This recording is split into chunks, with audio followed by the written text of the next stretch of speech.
এই কেমন অশুভ লক্ষণ।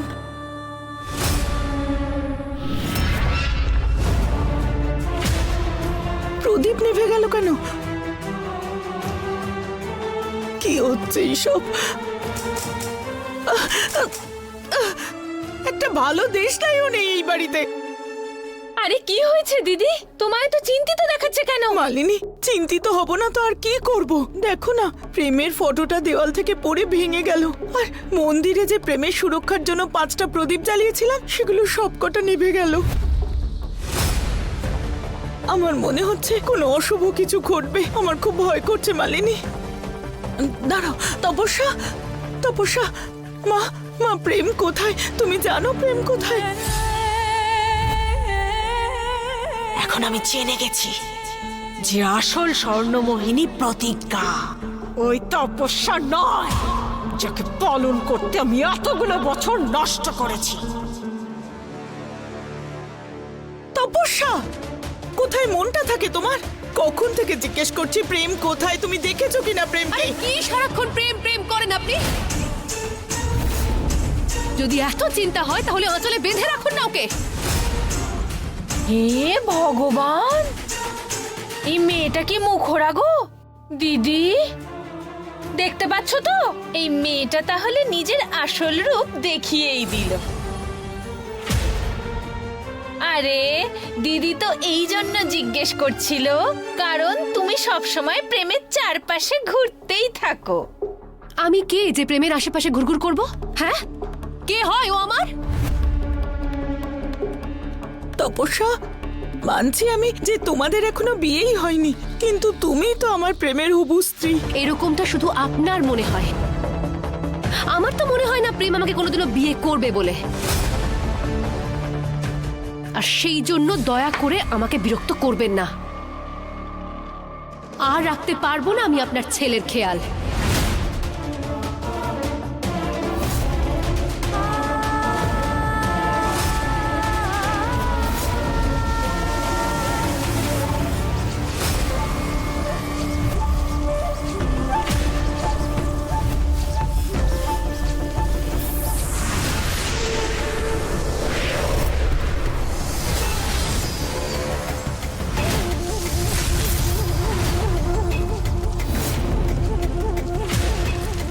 এটা কোন মহাশক্তি যার উপর আমার শক্তির প্রভাব পড়ে না?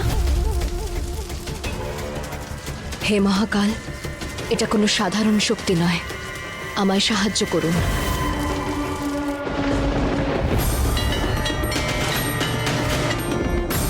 ওম নমঃ শিবায়, ওম নমঃ শিবায়, ওম নমঃ শিবায়।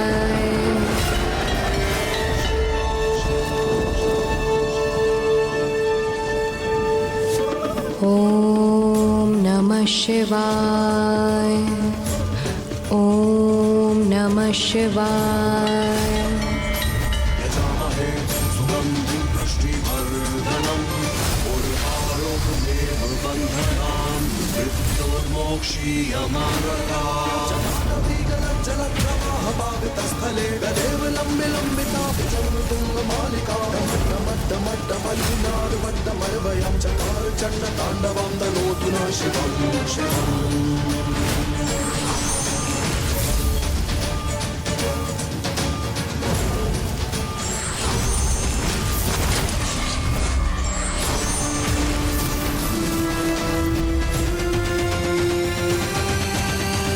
খুব বিশ্বাস ছিল তো ওই মেয়েটার উপর।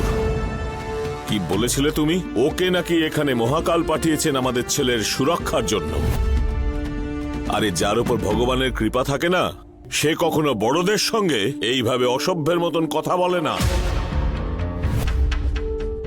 আমিও তো বুঝতে পারছি না যে হঠাৎ করে তপস্যা এরকম আচরণ কেন করছে। শুরু থেকেই খুঁত আছে ওই মেয়েটির। সংস্কার বলে কোনো বস্তুই নেই ওর মধ্যে।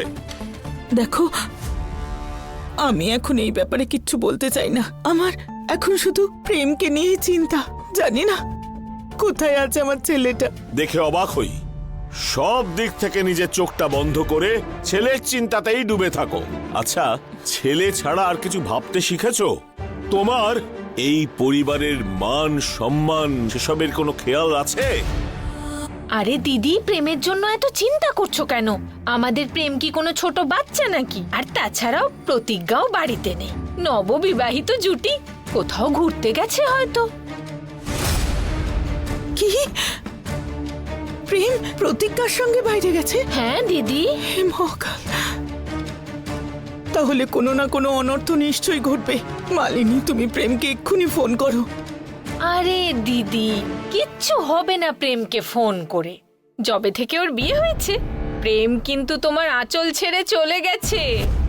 এই যে নতুন বউ, ও কিন্তু প্রেমকে নিজের আঙুলে নাচাচ্ছে। প্রতিজ্ঞা হলো প্রেমের স্ত্রী।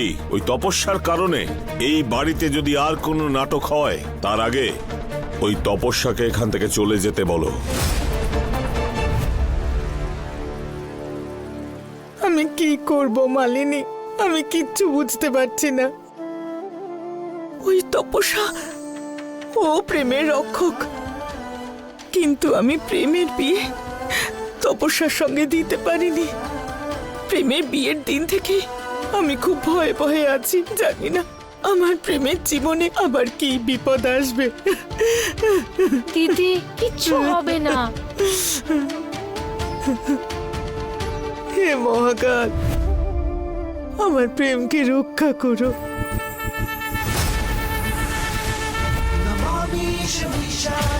निर्वाणरूपं विरूप्यापकं ब्रह्मवेदस्वरूपं निजं निर्गुणं निर्विकल्पं निरीहं चिदाकाशभाकाशभासं भजेऽहं नमामीश विशालनिर्वाणरूपं विरूप्यापकं ब्रह्मवेदस्वरूपं निजं निर्गुणं निर्विकल्पं निरीहं चिदाकाशभाकाशभासं भजेऽहम्।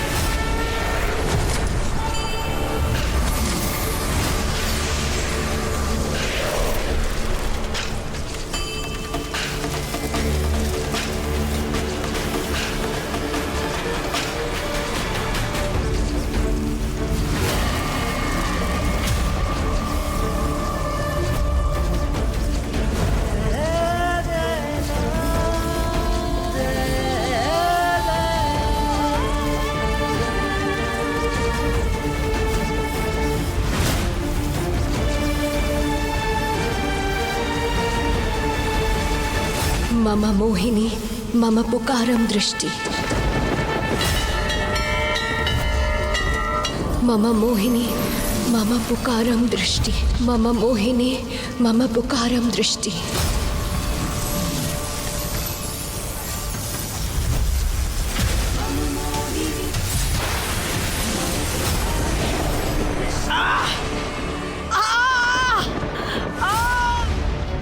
এই চিহ্ন কিসের?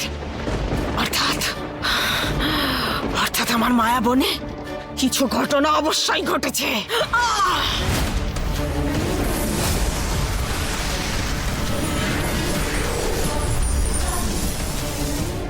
খানখানা খানখান, ওই মোহিনী মন্ত্র দিয়ে এই মোহিনী সমস্ত মোহিনী শক্তিগুলোকে জাগরিত করে দিয়েছে। এখন আমার সোনার স্বপ্নের কি হবে? যে সোনার বিছানায় আমি শুতে চাইতাম গো, তার বদলে তো দেখছি এখানেই আমার সমাধি হবে। নিশ্চয়ই কোনো দিব্য শক্তি আছে ওখানে, যে আমার শক্তিকে দুর্বল করে দিচ্ছে। কর্ণমোহিনী, তুমি আমাকে মেরে ফেলতে পারো, কিন্তু ওকে কখনো মারতে পারবে না। তোমার তো নিজের খুব অহংকার। দেবার আরম্ভ হবে তোমার বিনাশ।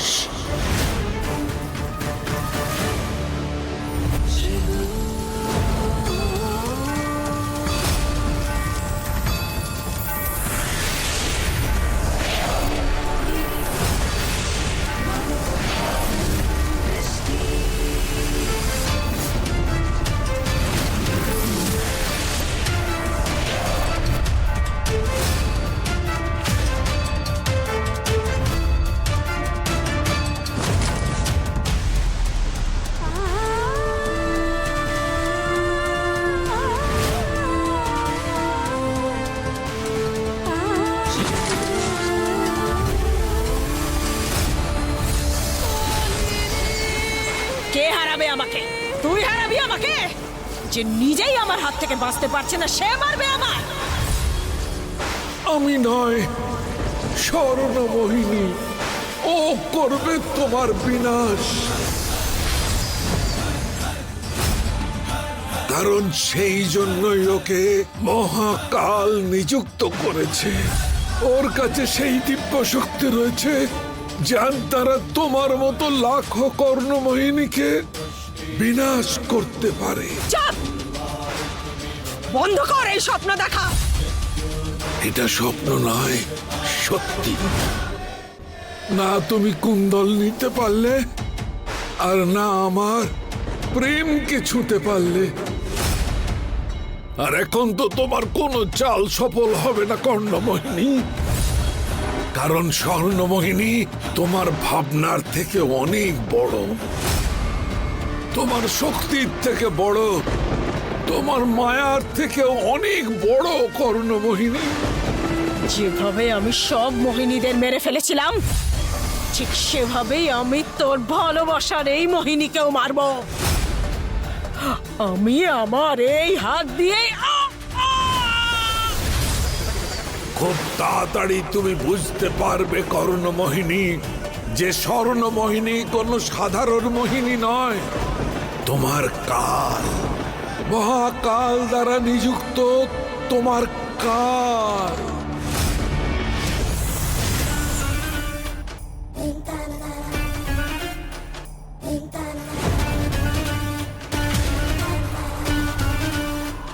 বিশালী! শাসা সাবধানে।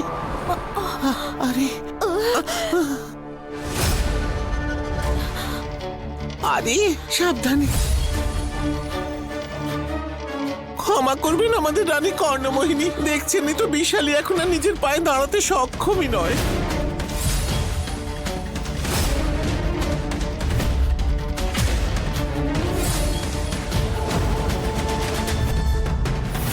কন কন কন কন কন কন কন।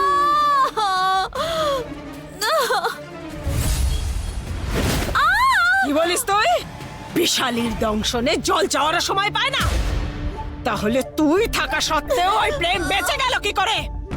ওই ওকে বলে দিতেই যাচ্ছিলাম রানীমা, কিন্তু কিন্তু হঠাৎ জানি না কোথা থেকে ওই মেয়েটা এসে কোন গেল। মেয়ে? আমি জানি না রানীমা, কিন্তু সে যেই হোক খুব শক্তিশালী ছিল। শক্তিশালী? এই বিশালের শক্তি তার সামনে এতটাই দুর্বল ছিল যেন সূর্যের সামনে নিভন্ত প্রদীপ। এই এত বড় দায়িত্ব সামলানোর কোনো ক্ষমতাই নেই এই বিশালীর।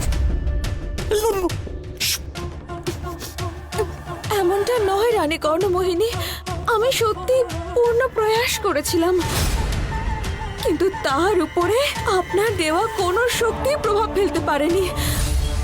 এমন মনে হচ্ছিল যেন ওই মেয়েটা স্বর্ণমোহিনী। কিন্তু স্বর্ণমোহিনী তো তপস্যা। যত গুছিয়ে তুই অজুহাত দিচ্ছিস ততটা গুছিয়ে যদি কাজ করতিস তাহলে ওই প্রেম এখান থেকে পালাতে পারতো না। কি উত্তর দেব আমি মহাসুরকে? প্রেমের জীবনের বদলেই উনি আমাকে একটা সুযোগ দিয়েছিলেন বাইরের পৃথিবীতে যাওয়ার।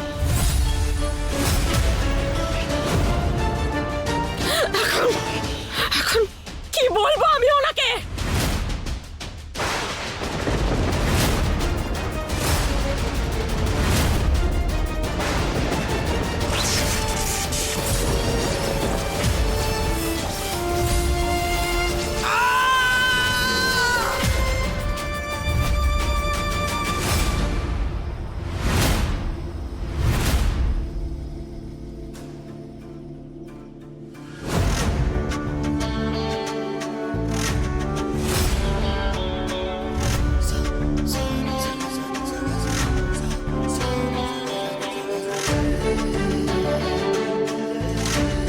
প্রতিজ্ঞা, প্রতিজ্ঞা, প্রতিজ্ঞা, প্রতিজ্ঞা, চোখটা খোলো, ওঠো ওঠো।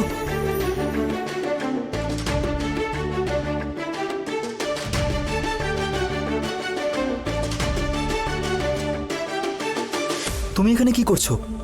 তুমি কখন এলে? আমি আমি এখানে কখন এলাম আমার তো কিছু মনে পড়ছে না। তুমি এখানে কখন এলে?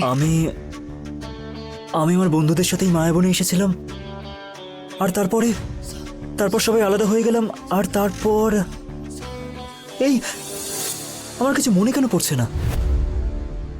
হ্যাঁ, তুমি যখন এলে তুমি কিছু দেখতে পেলে কি এখানে? প্রতিজ্ঞা নিজের হাতে ওই ঘূর্ণিঝড়টাকে আটকানোর চেষ্টা করছিল।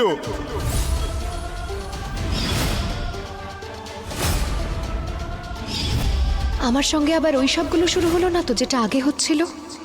আর আমি এখানে এলামই বা কি করে? আমারও কিচ্ছু মনে পড়ছে না আমি এখানে কি করে এলাম। ছোট ছোট, মহাকালের কৃপা যে তুমি ঠিক আছো দাদা। আরে আনমোল কোথায়? আর ওই মেয়েটা? ওদের কোনো খোঁজ নেই আমার কাছে। হঠাৎ করে অনেকগুলো সাপ কোথা থেকে এলো আর আমাদের উপর আক্রমণ করলো। সাপ? হ্যাঁ বাবা। আপনি তাড়াতাড়ি সিটি হসপিটালে চলে আসুন, আপনার বাবার অবস্থা ভালো নয়। কি? আমি এক্ষুনি আসছি। প্রতিজ্ঞা কোথায় যাচ্ছ? প্রতিজ্ঞা এভাবে চলে গেল, নিশ্চয়ই কোনো বিপদে পড়েছে।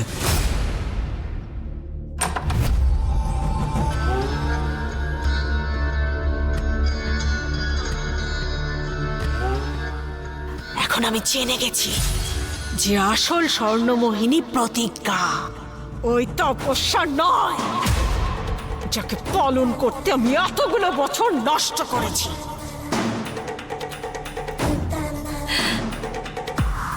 খুব অহংকার ছিল না তোর? নিজেকে স্বর্ণমোহিনী মনে করতিস তো? ওই শক্তির কারণেই তোর এত ঔদ্ধত্য ছিল। নিজেকে স্বর্ণমোহিনী মনে করে কত বড় বড় স্বপ্ন দেখেছিস। এখন তুই কি করবি তপস্যা? তুই আসল স্বর্ণমোহিনীও নোস, আর কর্ণমোহিনীর মেয়েও নোস তুই। কিন্তু এটা কি করে সম্ভব? তাহলে এতদিন ধরে মা আমায় মিথ্যে কেন বললো যে আমি মায়ের মেয়ে, আমি স্বর্ণমোহিনী? কর্ণমোহিনী বললো আর তুই বিশ্বাস করে নিলি? কি মূর্খ তুই তপস্যা! এতগুলো বছর ধরে কর্ণমোহিনীর কাছে থাকা সত্ত্বেও তুই ওর থেকে কিচ্ছু শিখতে পারিসনি। ভুলে গেছিস কর্ণমোহিনী যা করে শুধু নিজের স্বার্থে করে। এতগুলো বছর ধরে তোকে একটা ঘুঁটি হিসেবে ব্যবহার করে গেল, আর তুই সেটা বুঝতেই পারলি না। সত্যি কত বোকা তুই। আমি স্বর্ণমোহিনী ছিলাম, আছি, আর সারা জীবন থাকবো, তা সে কেউ মানুক বা না মানুক। একেই বলে বিনাশকালে বিপরীত বুদ্ধি। কতদিন নিজের সত্যি থেকে পালিয়ে বেড়াবি তপস্যা? স্বীকার করে নে যে তুই স্বর্ণমোহিনী নোস। স্বীকার করে নে যে তোর সাথে বিশ্বাসঘাতকতা করা হয়েছে।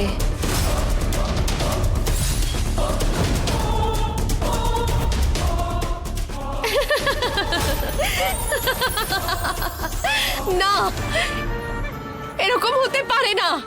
যদি এসব সত্যি হয়ে থাকে তাহলে সব পুড়িয়ে ছাই করে দেব আমি। তপস্যা,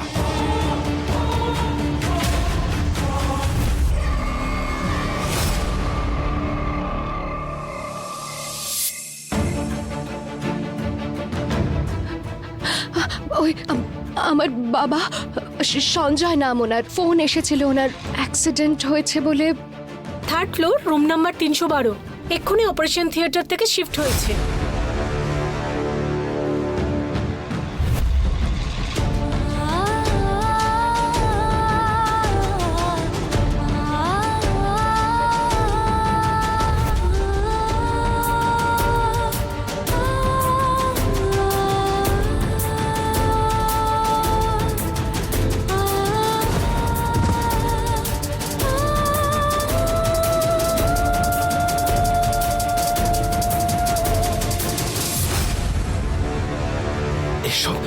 এসব তুমি কিভাবে করলে? তোমার কাছে এই জাদুর শক্তি কি করে এলো? কে তুমি? বলো, কে তুমি? কাকিমা, আপনি?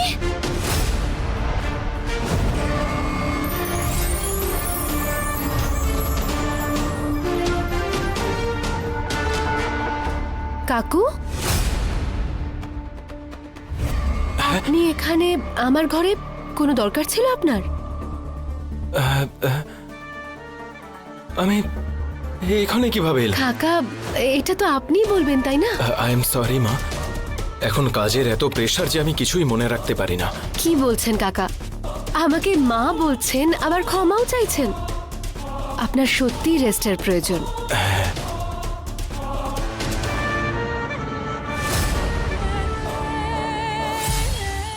স্বর্ণমোহিনী নয় তো কি হয়েছে?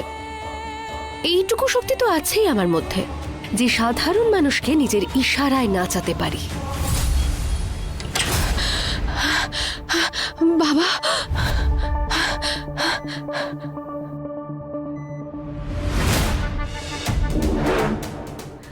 ডক্টর কি হয়েছে বলুন আমার বাবার? ওনার পিঠে ছুরির গভীর ক্ষত ছিল। ভাগ্য ভালো ওনাকে সময় মতো এখানে এনেছে, নইলে ওনার মৃত্যুও হতে পারত।